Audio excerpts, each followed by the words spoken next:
Hello everyone, my name is Manjunath. I am a faculty at Insights IAS.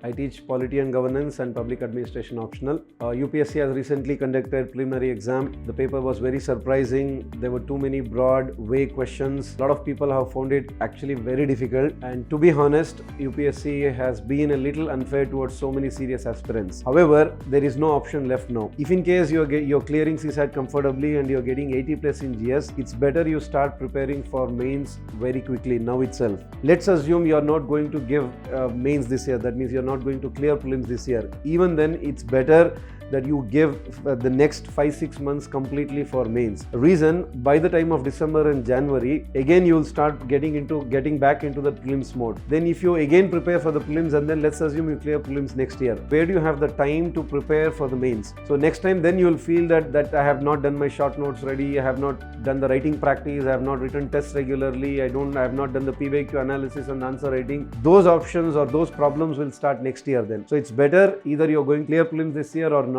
Better you start preparing for mains seriously, because ultimately mains is going to decide your rank in the final list. In this context, we are launching GS2 intensive bridge course again this year. Now let's first discuss about the problems related to GS2.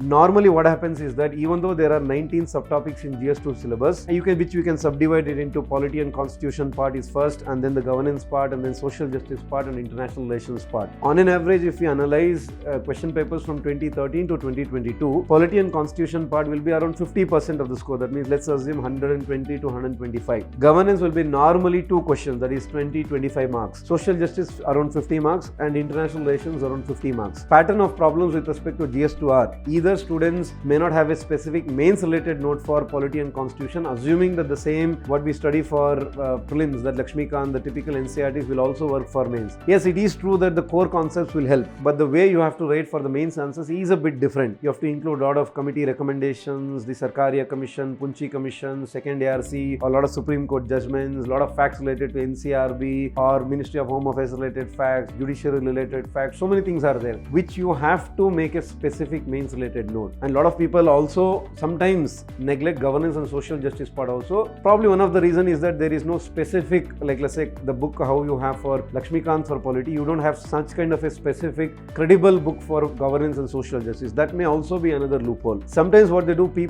students end up scoring in 90s or maximum they may score for 100 to 105 in GS2. The reason for this is they end up writing generalistic answer. That means without articles or schedules or parts of the constitution, Supreme Court judgment, all these things. And GS2 specific language. Language means in terms of keywords, like because every evaluator will be looking for such kind of keywords which will enhance your marks by either half a mark or 1 mark for every question. Like as I keep telling, like let's say cooperative federalism, separation of power, or like let's say principle of subsidiarity, parliamentary sovereignty, parliamentary democracy. There are so many words, judicial activism, overreach, like that. The more and more you use such kind of words, the language will look like GS2 specific language. Even social justice has its own kind of specific language related to poverty, hunger, welfare state, all these things, or the implementation related challenges. Governance has words like transparency, accountability, participatory democracy, enhancement of people's participation. All these things are keywords. Like how international relation also has specific keywords. All these will play a lot of key role in getting that half a mark to 1 mark extra,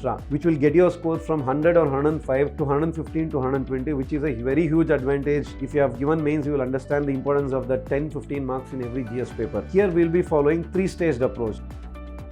First, what we do is, as I said, there are 19 subtopics in the syllabus. We'll focus on each and every subtopic keyword, and more or less everything is based on the analysis of PYQs from 2013 to 2022. We'll focus on the conceptual clarity, make some short notes. We'll write the PYQs for more or less every single question from 2013 to 2022 based on the identification of the core areas. Then we'll also solve from around 80 to 100 probable questions. As it happens every year, as I keep telling, in mains there is certainty in the syllabus. That is the biggest advantage, which we don't have it in prelims. That's the reason prelims paper is so uncertain. But in mains it's not like that, because there's a clarity, huge keywords, and UPSC largely sticks to that. And I can say that with guarantee, because if you have understood the PYQs, you will understand that 60 to 70% of the questions repeat from the same areas every year. You go and look at your Panchayat Raj questions, every year it is mostly on ineffectiveness of Panchayat Raj. You go and look at questions on federalism, mostly it is about cooperative federalism or competitive federalism, or why do you think constitution favors a strong center. You go and look at fundamental rights, mostly it is about right to privacy, constitutionalism, constitutional social morality, basic structure doctrine. Every year they'll ask an alternate question either on SHG 1 year or pressure groups or NGO, either on RTA or citizens charter or social audit. There are some core areas. Every year UPSC will keep asking alternate questions, and then we'll also focus on most importantly short notes, because my assumption is that for every GS paper you should have your mains related short notes in less than 100 sheets, because this exam is all about what do you reproduce it on the paper.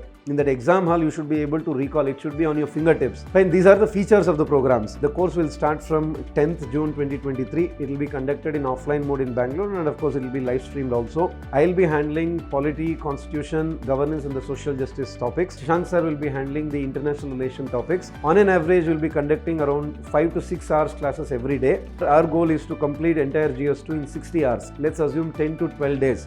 Your core note should be ready, so that all you have to do is keep on adding current affairs to this. Fine, even the same notes will work for your next mains also. Reason the main syllabus will not change. Just trust the process, go through the classes, make good notes, and then make your core foundation ready, so that even the same thing can be used for your next mains also. Thank you.